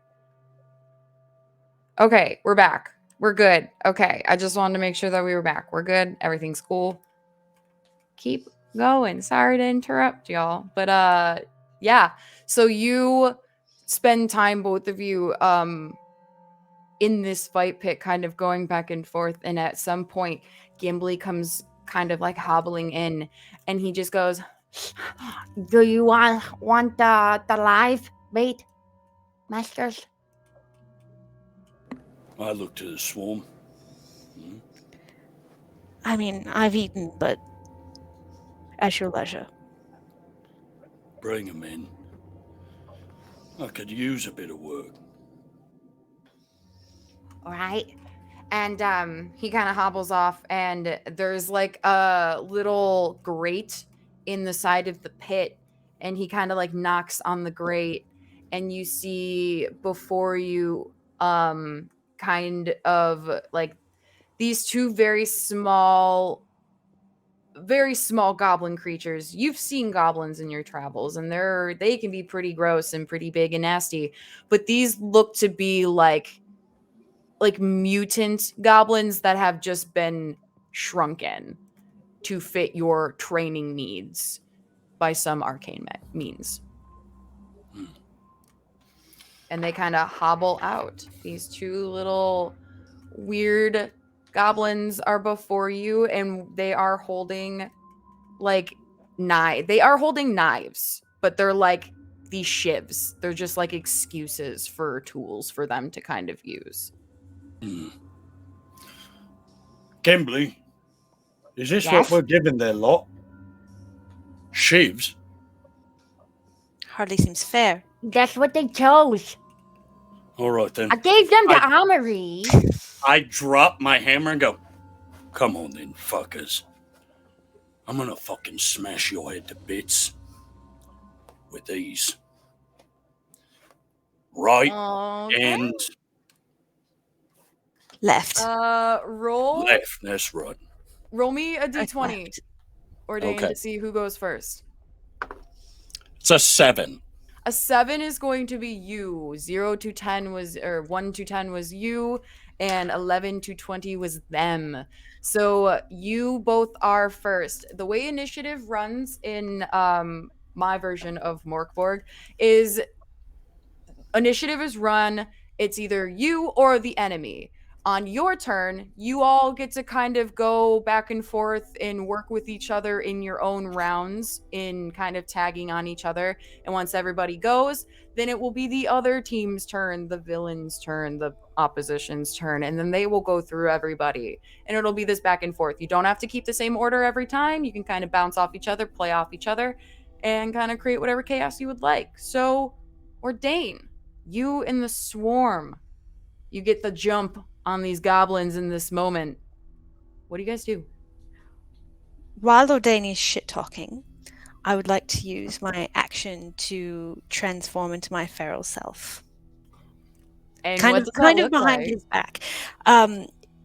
It's very American Werewolf in London, where it's just my entire skeleton is reforming itself, and seeing like the back hunch up and being able to see more of the spine and the ribs. I don't get that much bigger, but I just, my limbs lengthen a bit. My jaw extends, my teeth become actually pointed and fanged, and my eyes go like a rat's. And yeah, basically just like a very skinny, horrifying rat person. All right. And as you change into your rat form, your rat person form, are you going to make the first strike? I would like to do it just as it, like, Ordain's just about to make his first swing, like he thinks he's going first. Then I want to leap from behind him on the goblin he was just about to punch. Uh-huh. Okay. Just go for the throw. Then roll me what you'd like to use. I'm going to, in my feral form, I can't use my armor or my weapons, so this will be a bite. So it'll be a D4. So agility test. right. Yes, D4. D20 to hit, or? It is a D. I think unless it is. This seems like an attack. Yeah, no, it is a D20 plus if you have any other modifications from using said weapon. If not, it's just going to be a straight D20. You have to hit their oh my gosh, I am running a blank. They have to hit their DR? Yes, their DR. So DR of 10. 16. Ooh, yes. So you hit. Roll your damage for your weapon. Alright, damage. Alright, it's 2 damage and victims test DR 14, presence, or attack their closest ally until either is dead. Okay. So you said DR of 14? Mm-hmm. That's a 12. So he just starts wailing on his brethren. And describe that to me. What does it look like to you all? Probably just like I said, just as Ordain's about to like throw his first punch, Swarm, we just leap past him onto the goblin and sink our teeth into his neck and like grasp the back of his head and neck with our claws and just sink in, and then not decapitating him or like causing a wound that will cause him to bleed to death quickly. I'll like fling him backwards and just like stand there and breathe heavily and kind of put my hand up so that Ordain doesn't go rushing in right away and just let what happened happen. All right. Yeah, and Perfect. no, I was gonna say, what did it say? He has to basically beat him to death until he beats him to death? Attack their closest ally until either one of them is dead. Yeah, so basically you just kind of like, as Ordain goes to throw this punch, like you said, you kind of swoop in and make your move. You kind of freeze mid-punch Ordain and kind of stand there for a second, as all of a sudden this goblin just literally turns and looks at his partner and just starts wailing and wailing and wailing, and then they're equally wailing and wailing on each other until they are both bloody pulps. And the one that started wailing first ultimately has his friend succumb and still gets up and look at you. I'm gonna say he takes... Yeah, he takes 5 points of damage. He's barely hanging on. Perfect. Barely hanging on. He takes 5 points of damage. He's kind of standing there very like... and goes to lunge at you. Ordain, you get your action. What are you doing? Is he... Before you go, I just want to look at you and say in my form, just like, don't be nervous. And I'll just look back at the swarm and go, now that's right, fucked, right? You've ruined the fun for me. This is not fun. How dare you? And as it runs up with the shiv, he will simply kick his front leg up and front kick it so hard that the foot follows with and smashes the head. And I'll roll to attack. Yeah, roll to attack. That's going to be a 16, 15 plus 1. Yeah, that'll hit 10. And roll your damage. Perfect. I don't think you'll need So, to. On this my poor little damage creature. for, like, my foot? It is a D4, I believe an unarmed Perfect. attack is. Perfect. Yeah, No just roll a D. worries. Fuck it, roll a D4 for me. That's a 3. Perfect. That's definitely enough. He was hanging on by a thread. You kick this poor creature's head in, and it caves, and it falls immediately. It like wraps its skull around your foot and falls, kind of limp with that on the floor. I won't even look at the goblin. I'll just be looking at Swarm and go, this is just like the time you bit me in the back. It's fucked up. It really was. It was fucked up. I said I was sorry. All right, that's good for me. Anyways, let's go meet up with the others. And I'll just sulkily walk up, just kind of Yeah. on my We boots. pan out from this scene, this gory scene, as Gimli kind of comes up and he's like, oh boy. And he kind of like starts cleaning up after you all and kicking the sand and bringing more sand out in barrels to kind of like just cover up the gore and picking up the bones and things and leaving. We kind of pan out and pan back in to Karma and Sephiloth. Where have you two been gathered and what have you two been doing to prepare, or while this has been going on specifically? Sephiloth is just watching, or excuse me, wrong character. Karma is just watching Sephiloth as it packs and just asking questions that Karma has asked before. And they include, so when you collect the teeth, what do you do with the tongues? I leave the tongues. I have no use for them. No use. But the teeth you take every time. A few. Do you enjoy taking the teeth? I do it out of necessity. What does a creature as wretched as you enjoy, Sephiloth?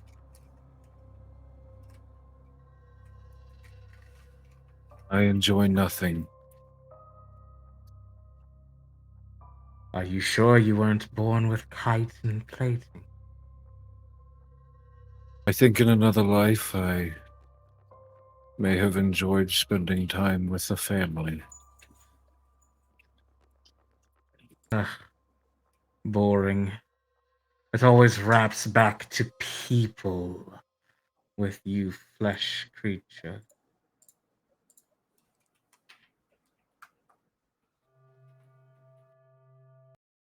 Yes, I can see that. As I'm putting underwear and undergarments and pants neatly into my backpack-esque item.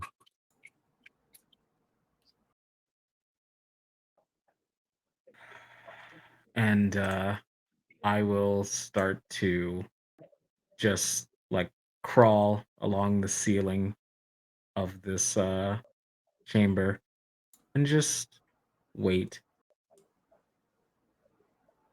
I'll likely just I'll find a corner to like sit in, like how you find spiders, and Mhm. then Karma will just begin muttering to itself until someone speaks to it next. Just you could easily take all of the flesh if you wanted, and just sitting in the corner, just talking to itself. Perfect. So Ordain and the swarm, you kind of come out from the pit and come up to the main quartered area where Karma's kind of perched in a corner and Sephiloth is roaming. And you are Holy all shit, conjoined look at that together. spider. Anybody? It's Fine, clever people. every Ah, time. It's all right. I thought it was hilarious. yes, you're very funny. When are we leaving? I'm good when No. anybody else is. Seems fine to me. I will Has climb everyone down the peed? wall. Right.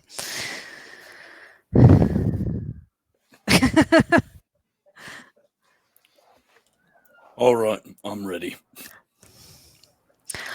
Gimli, Yes? have fun while we're gone.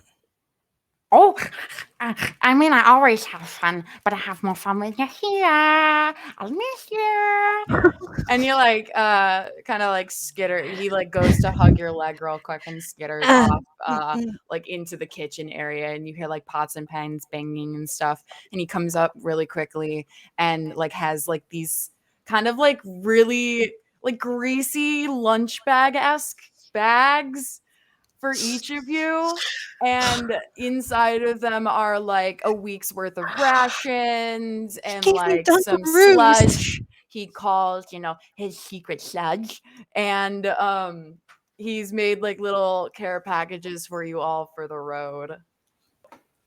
I adore him. And he also kind of like runs off for a second and runs back and he goes, I found this in the library. and he gives you a book, and it is a map of the land of Tveland, pre-reclamation, pre-era of reclaim. So it is still the same map. Just the borders are a little bit different for like villages and kingdoms and things. You know that they have now changed. You could be able to tell the difference looking at the map, what is part of her reign, Bertagia's reign, and what is not. But on the map, it's literally just a map of the land. But it does give you some little more intricate paths and traveling locations in other little towns and stuff that you may need on your travel that a normal map from a normal place somewhere out there would have. So you do have a very, very rare map of the land that he gives you.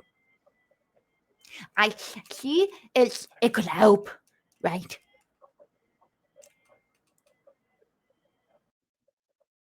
Of course. Sure. And he like hands it to you and lays it at your feet and kind of does this bow to all of you and kind of skitters off unless you call upon him once more.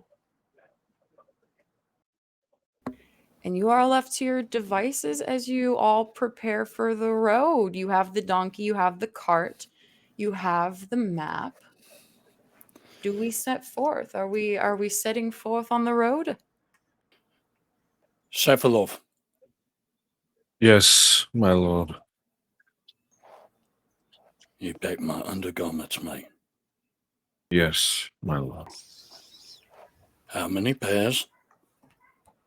Enough for a fortnight. One night. One night. Just one. Fortnight, sire, means 14 nights.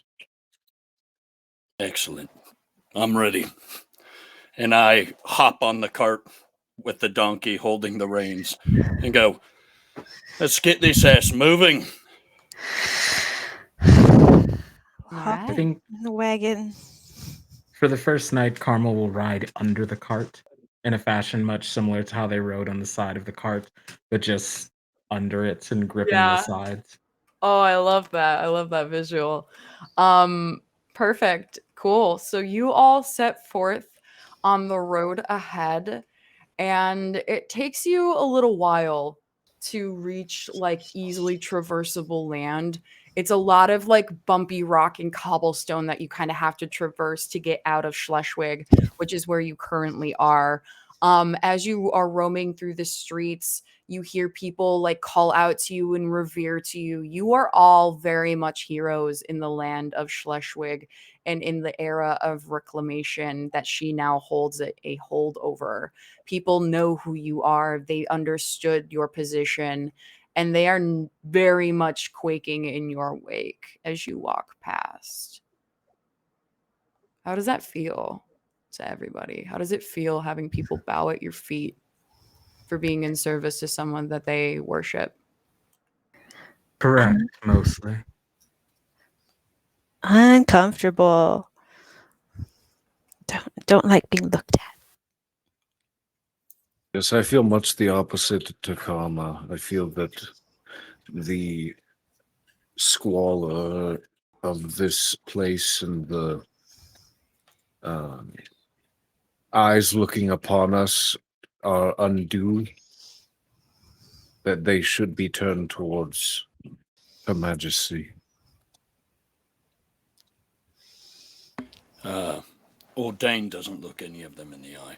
Keeps his head above them. And he kind of looks to the group and says, it's important that they know their place. No one can rise up against the Horned Queen. Or us. Let's keep that in mind. I will relish in their attempts nonetheless. It's very much like you. Very much like you. All right. Also, kind of the irony of us going through and these people singing our praises as we ride upon a cart and a donkey. It's very Jesus of us. Hey, I did the resurrection thing. True. Let's go! Yeah. Jesus. Yeah, and so yeah, Yeah. it's kind of everybody has like their weird moment with it. Sephiloth, how are you feeling? As one person looks at you and then turns and looks towards the castle, almost as if understanding what you stand for and how you feel. With that, I would absolutely look to the front of the cart with my head held, my chin up, the sky. And you see as that person kind of starts this like wave, and every time you pass, they look and sing praises to you. But as you pass, they have started to now turn backwards and sing praises to the queen and revel and sing hymns to her and her court, her hollow, as you all know it to be called. and you kind of form this impromptu parade as you leave the streets of Schleswig and go out to the outer gates.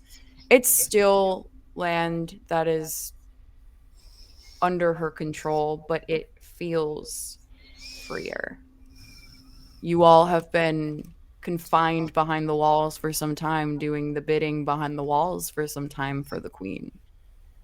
And it's not unusual for you to go outside of the walls on these long treks, but it's been a long time. It's probably been about 8 months since your last full trek, and even that one was not going to be as far as this one. The road to Grift is quite long. And as you all traverse out, we're going to take that as a nice little place to end the session for today. Holy hell, guys. We did How do it. we feel? So good. I think next session I'll choose to sit. Yeah. I feel that. All right. Well, we're going to go around. We're going to do we're going to be on here for a little bit. I'm going to steal a little Dungeon Hunters thing that we do. And we're going to do oh god, what do I want to call it? What did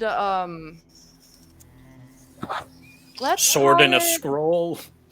The Yeah, ball and the chain. The ball and the chain. Yeah, frick The it. abomination Let's call and the it righteous. let's call it the ball and the chain.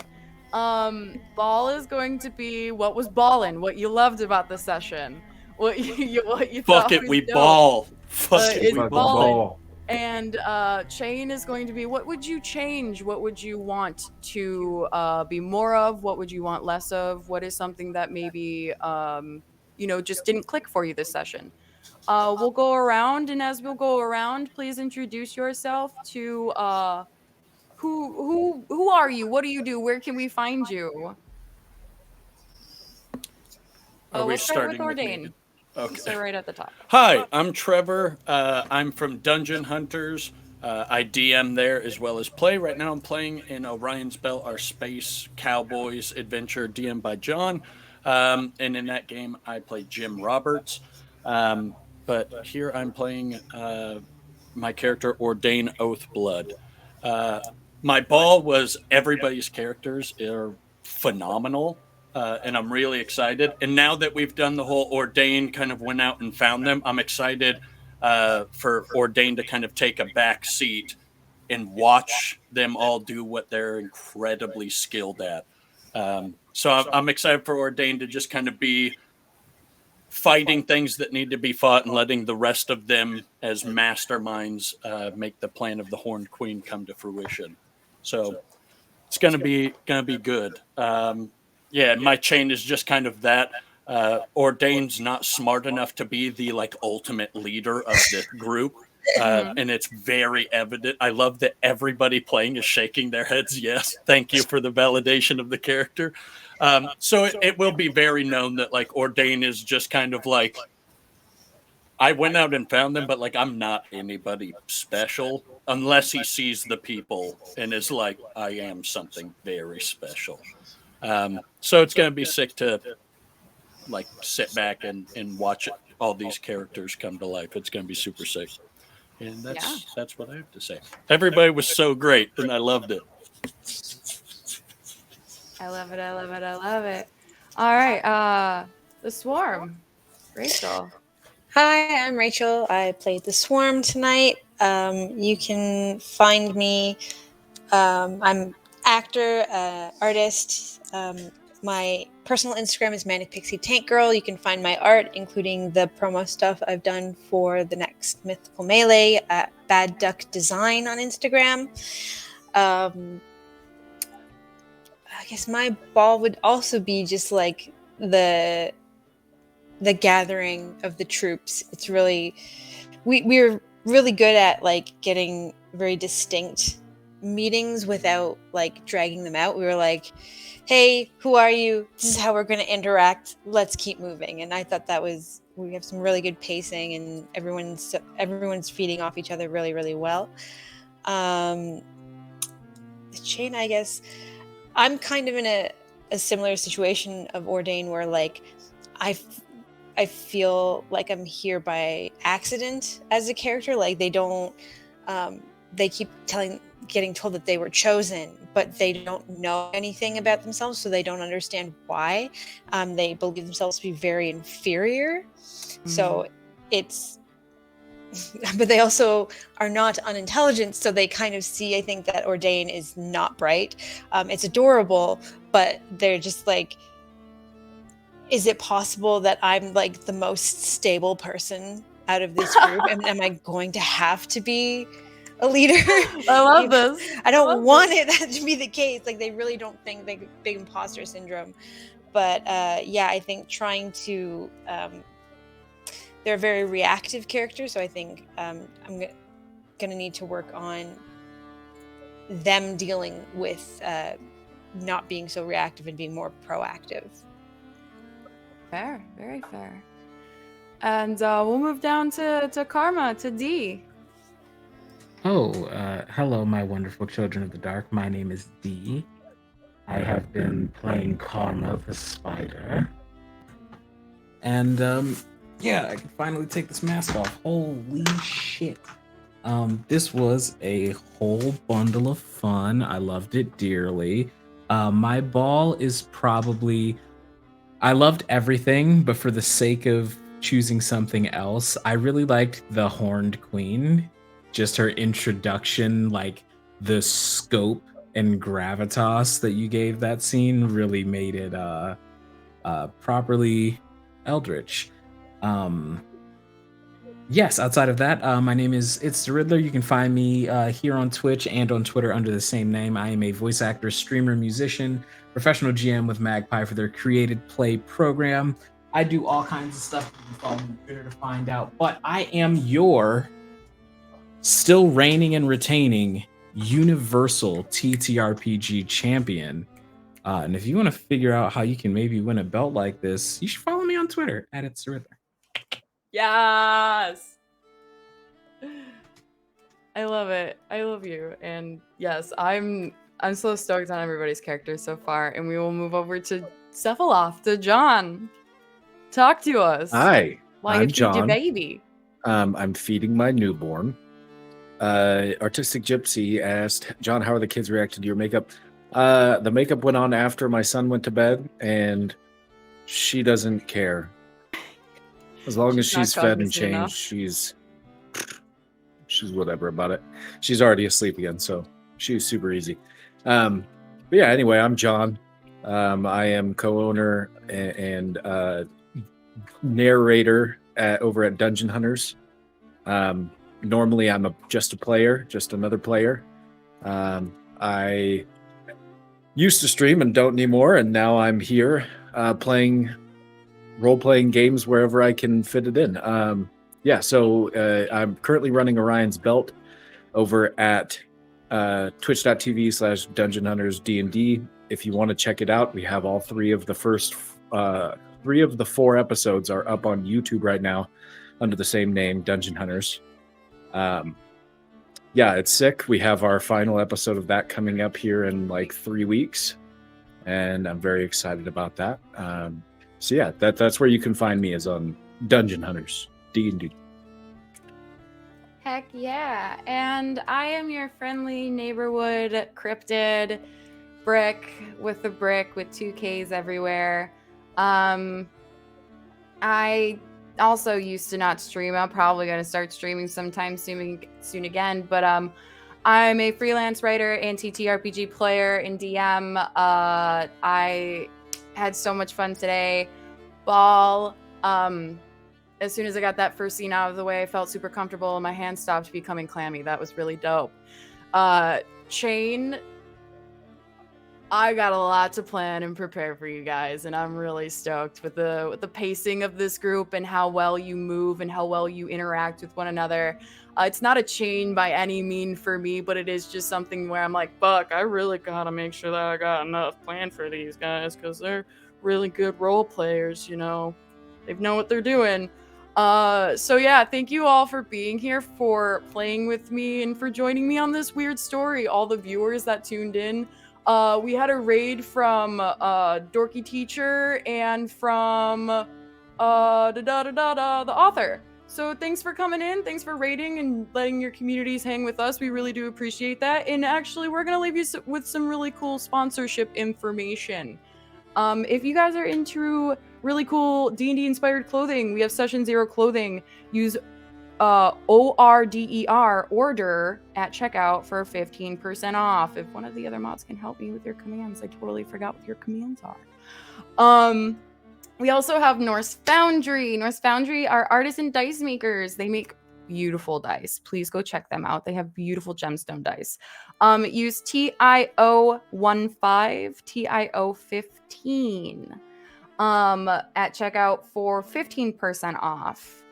And we also have Mithril Armory, which makers of the amazing Tin 20s and sketch dice. Use code INITIATIVE, so NINTIATIVE, for 10% off their web store. And then we have Umbral Oculus Dice. They are another handmade custom dice maker from TIO's very own Terran. So if you want to support somebody from our own community, you can use code INITIATIVE as well, NINITIATIVE.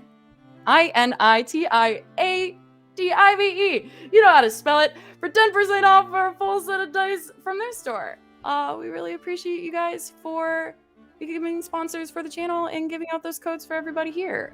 And we also appreciate everybody who's been watching. And we're gonna kick it on out of here. And we're gonna leave y'all to your night to think of all the weird cryptid things that could possibly come up in your mind. Thanks again, everybody. We'll see you next time in 2 weeks. 2 weeks!